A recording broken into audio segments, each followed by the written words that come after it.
In Saudi Arabia today, U.S. and Russian officials are discussing the future of Ukraine. Notably absent is Ukraine's President Zelenskyy, who insists a peace agreement cannot be reached without him. NBC's Keir Simmons is in Saudi Arabia with the latest.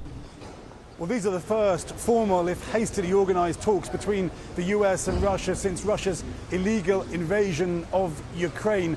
The delegations, or at least some of them, are staying here at the Ritz-Carlton Hotel in Riyadh. The talks are taking place in a Saudi Arabian palace. We caught up with Russia's Foreign Minister Sergei Lavrov as he left for the meeting here. He was staying tight-lipped. What is happening behind closed doors, not yet clear, but one of the Russian officials is clearly here to try to negotiate a reduction or removal of sanctions. He himself is sanctioned by the US. That a clue as to what the Russians are looking for. The Ukrainians deeply worried. President Zelenskyy is not here at the table. He says anything agreed in a meeting between the US and Russia is not agreed by Ukraine, but US officials trying to reassure President Trump's envoy, Keith Kellogg, heading to Ukraine this week, he says, for 3 days, and he will continue to go back.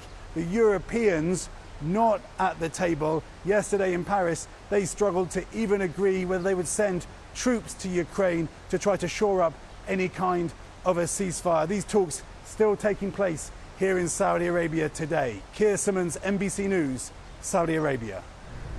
And while today's talks were more about setting up the framework for actual peace talks, the Trump administration has already signaled they give some concessions to Putin.